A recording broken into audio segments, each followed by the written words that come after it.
Why does a son of a world famous surgeon choose not to be a doctor?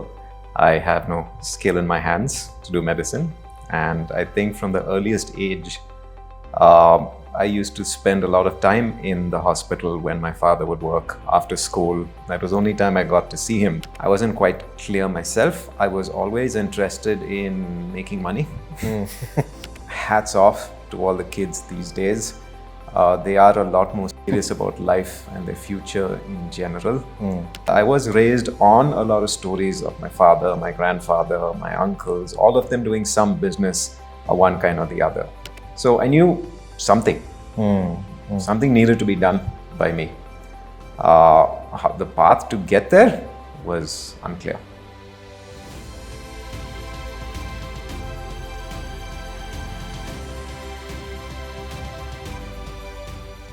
So, I just got remembered one thing which my professor, when I was pursuing family business management had asked me, that if you're a second generation, right, you need to ask 3 questions to yourself. Number one, whether by you joining in the business, is your top line growing? Second, if the top line is not growing, then whether are you able to transform the business from, let's say, if you were to do 10 things with 50 people, are you now able to do 20 things with 30 people, right? That was second. And third, if not first and second, whether you are able to make your bottom line better, right? If you're joining the business. If there is a yes to either one of them, it makes sense for you to continue. If it doesn't make sense. So when you said that, you were too optimized, right? And you had to sort of live that journey of transformation to make it more, I would say, the right word would be more scalable, or what the actual patients were looking for, right? Did it involve any major risk that you were thinking that, okay, if I take this risk, it might go anywhere? Did you encounter any such experience where you had to take that risk before, because without taking that, it will not take you where you were thinking for? Yeah. Look, I mean, no big decision comes without risk. But so the one risk every decision has is execution risk. Of course. You can do it. You will not be able to do it successfully. It doesn't mean that it's a wrong decision. It just means you were very bad at executing that. So ignore that. That is just whether you're capable or not. Yeah. I think what the risk you're talking about is the trade-off.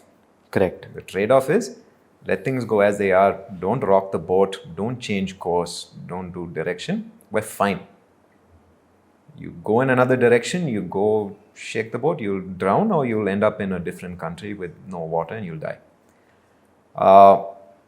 So in that particular thing, in the decisions, I won't say that I've solely taken. There were always a large group of us. I'm in the position to be able to take credit for the hard work of a lot of people more capable than me. It's always been, what if not? Okay, what if you do a thing, but is it worse if we do not? So one decision I can just pull out the top of my head was when we decided we'll in-house all our tech. Because we were reliant on third-party vendors for a lot of tech. Expensive, inefficient, slow, all the usual things that anyone who's ever dealt with tech vendors would say, this is such a pain. AI will fix everything. And this was back when there was no AI to fix anything.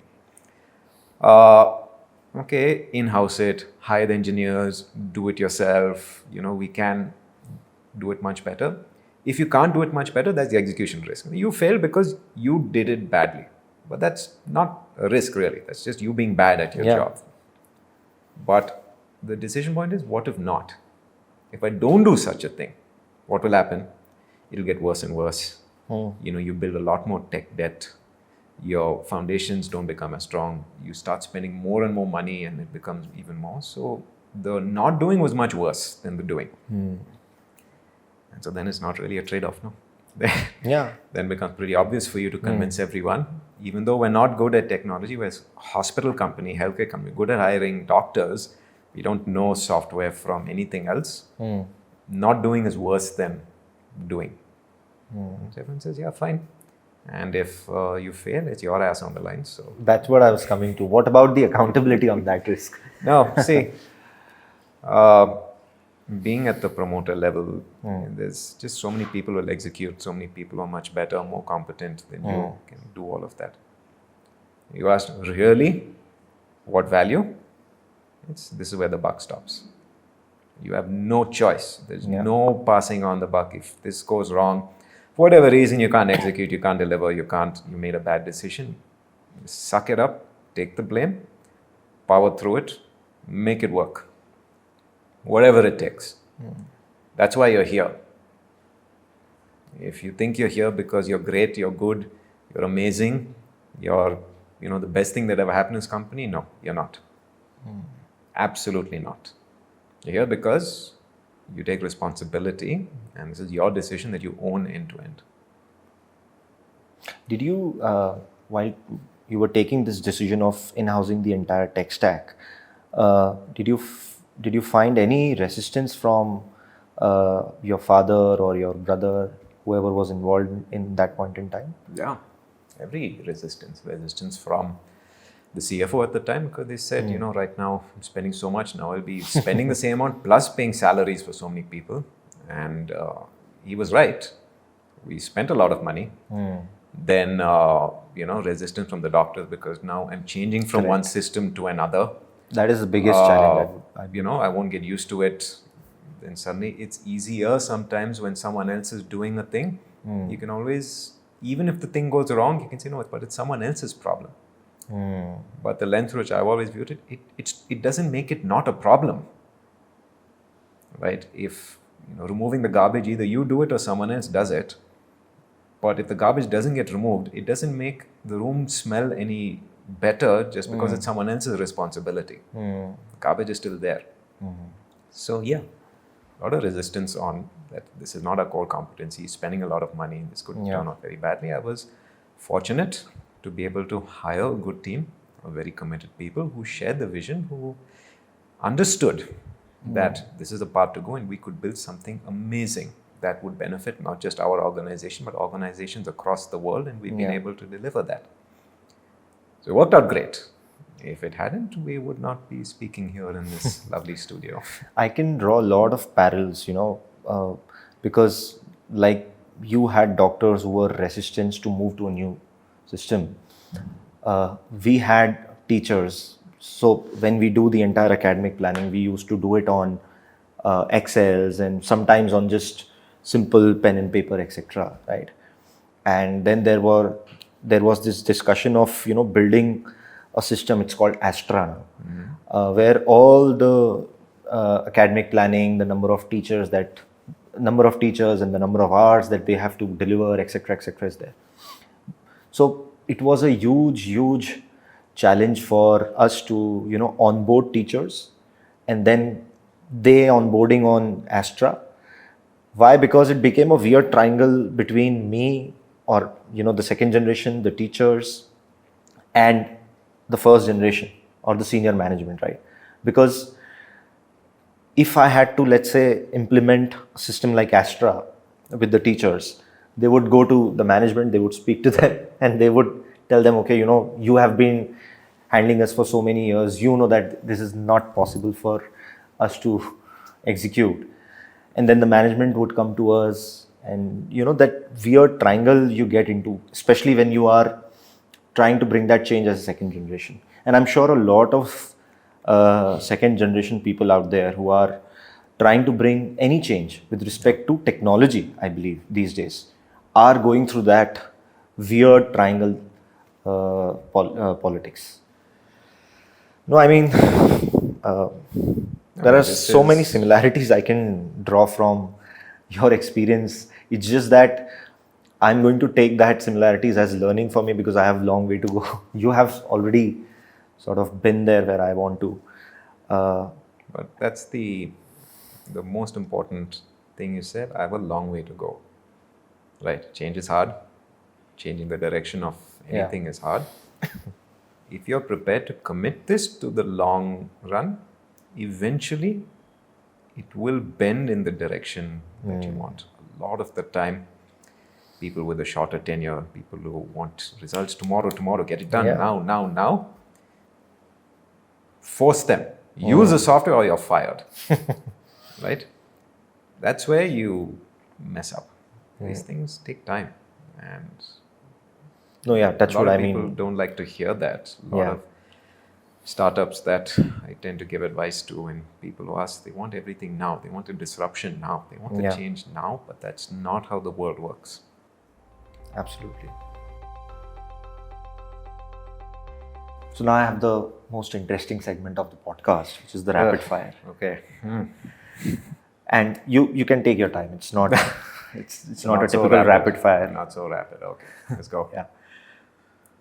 So first question. One thing only a family business kid will understand.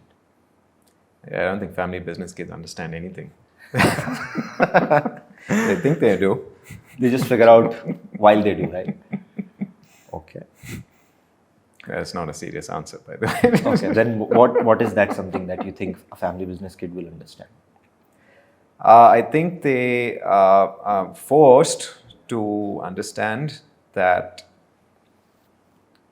at least they get to pattern match on what a work ethic and what a model of success looks like. There's a sort of selection bias in there, right? If your parents have a business that's not doing well anyway, you're not going to join that business, so you don't opt into becoming a generational scion. If it does well, then you say, okay, fine, I need to do, these are the 6 things I've seen my parents do, and that equals success. Therefore, that becomes the pattern matching on the behaviors, whether it is showing up for work early or being polite and deferential or aggressive with debt or whatever it is. So I think they kind of get to figure out a model of success that they've seen work because they've seen it up front, in a way that, if you watch a movie or read a book, I think a lot of people get the wrong idea of how companies get built. Okay. What's the founder/father's reaction when you disagree with them?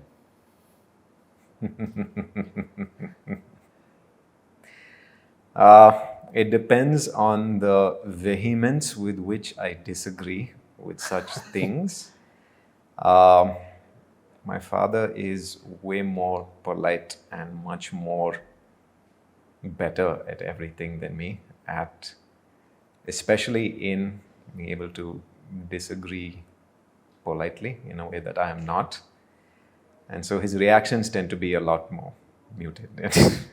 Although I know that he knows so much more about this business than me, and it's just, in the end, we disagree, we come from different places. I may care a lot more about a certain thing. I think we're at the point where we realize, okay, who cares about this problem more? And then we'll figure out.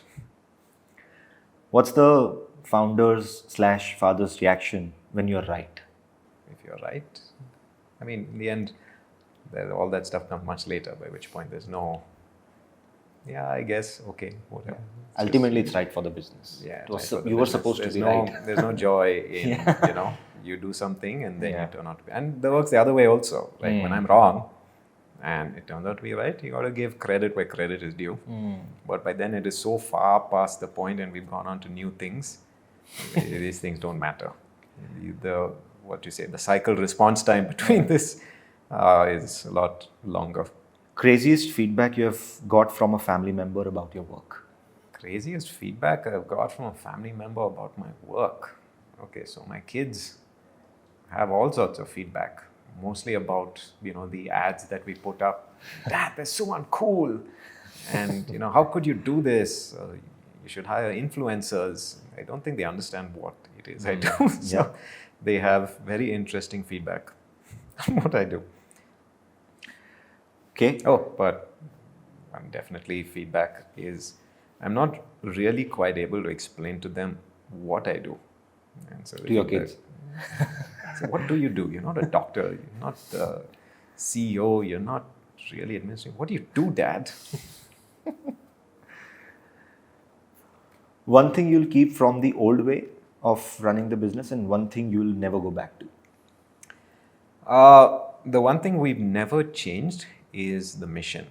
What we stand for as Narayana Health is always to make healthcare affordable, make it so that we cater to every segment of society. That defines the DNA of what we are. Even if we wanted to, we cannot change. So everything we've invested in, all the expansion, going international, acquiring hospitals in the UK and the Caribbean, investing in so much tech, getting new systems that use AI to interact with the patients. No matter what, the thing that will never change about our business is who we're meant to serve. So that definitely not change. In terms of going back to the old way of doing business, I think when we started out, and I was guilty of this as much as everyone else, a lot of the decision making did tend to be a lot of ad hoc and really driven by just one person's opinion on a certain way. I think that does not make sense, as we're a lot larger company, and so a lot of things need to still be driven by one person's opinion, but generate a lot more consensus. Okay. If your family business was a movie or an OTT show, let's say, which one would it be? Now, you need to be a movie buff to answer this, but...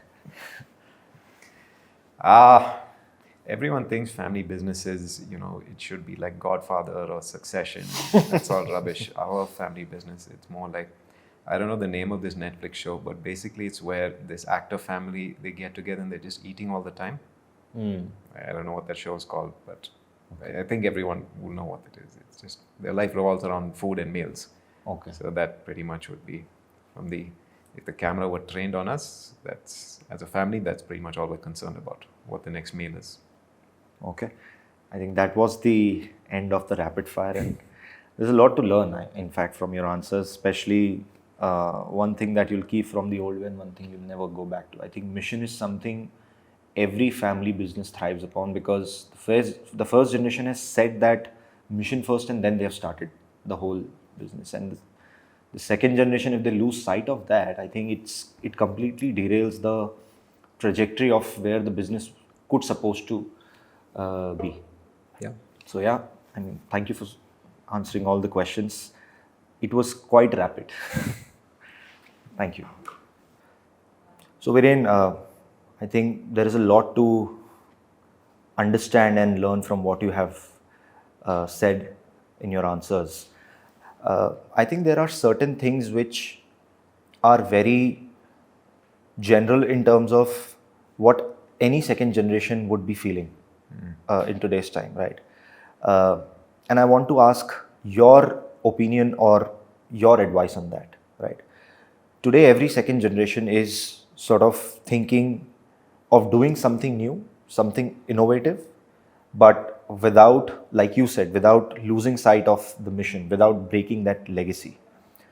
What will be your advice to all these second generations that they should do, if they are willing to innovate, but without breaking the legacy?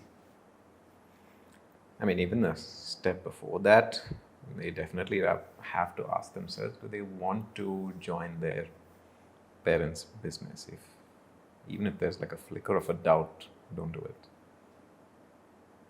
Absolutely not.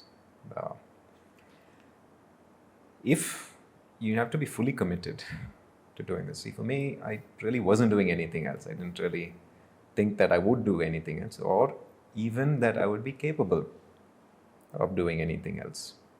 And so once I'm committed to a path, I can see it through to the end. It's even before about whether you choose, do I break this thing, or do I build it up, or do I do copy paste of the same thing? It's more important for them to say, is this really what I want to do?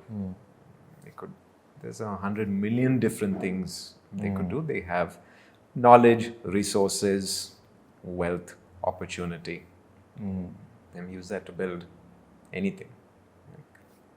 For lack of all opportunities, or if you feel this is the best place for me, then sure. And then the decisions become easier from there. What could be, potential definition for success that you would say if, let's say, someone in the second generation don't have to be under the founder's shadow, Yeah. right? You're never not under a shadow. Let's be clear about that. Whatever you do just increases the surface area of that shadow. That's a great answer. Yeah. Don't, you want to step away from the shadow, all that, go do something else. And don't get too hung up on shadow. In the end, you have to suppress the I. You suppress the ego and you realize that you're part of something bigger. It doesn't matter. If you're constantly trying to, prove that, oh, I'm awesome, I'm great, I can do my own thing, I don't need to be defined, go do something else. So, let's say tomorrow, if your third generation of the business have to join the business, right? What would be your advice to them? What they should maintain in terms of keeping the trajectory of the business the way it is, or making it better? What would be that one advice to your third generation? So first, in the definition of it, they don't have to. Right? Not going to, at least I will not expect either of my kids to join this business. Not because I don't think they'll be good or bad at it, it's too soon to tell, but they can't grow up either on the one side assuming that it is theirs and therefore not apply themselves to anything else, or even if they do it, just expect that it's my God-given right, I have to do it. That sets them up for failure in anything. So one, that they don't have to do this, they could do anything else. Should they want to do it, then they have to, learn the same way all of us did. It's harder, but definitely they'll have to prove themselves. So there's this very large construction company in Mexico. I've forgotten the names, but the family business that runs it, I think they're in their 4th or 5th generation. So they've gotten a constitution of things put together. And so they say, see, as a family, we've done well, all of that. You guys are no obligation. You don't want to do the family business, great. Here's some money. Go party, enjoy. But those who want to, there are some very strict criteria. Number one, you have to have, because it's a construction company, you have to have a technical degree. And not just from any useless university, a technical degree from a top 10, top 20 ranked university, wherever. And not just undergrad, technical, like postgraduate, master's type degree, have to. Condition number 2, you have to have achieved some rank in a top Fortune 500, whatever company. I don't know what the rank is, but you need to have worked there for 10 years and shown that you can rise up the ranks to prove you're a capable individual. Exceptionability. Yeah. Then and only then you're allowed to come in. I think what happens a lot is that, a lot of kids come in, they expect the responsibility, they get the corner office day one. You grow up in that business and no one really tells you the truth, and then that's how they say no. That rags to riches, first generation bills, second generation, third generation, whatever. So for, my kids, should they want to do that? Maybe some of that. Now, it's too soon for me to make a decision one way or the other, but pretty much I think that is the template any family business has to follow. I fully agree on the fact that there has to be a certain level of constitution which a coming generation should follow to at least have a shot at entering the family business, because the way times are changing, you get all those things from a professional. So why don't you expect it from your own generation? So I fully agree on that. Thank you so much, Viren, for doing this. I think it has been fantastic. Your experience and your know-how of running a full, corporate family business is going to help a lot of people who are watching. And India is still has a long way to go in terms of professionalizing, making that trajectory what you have done for your business. And your thoughts, your experience would definitely help them in at least achieving certain percentage of where they have to be. So thank you for doing this. It has been a delight. Thank you. Thank you.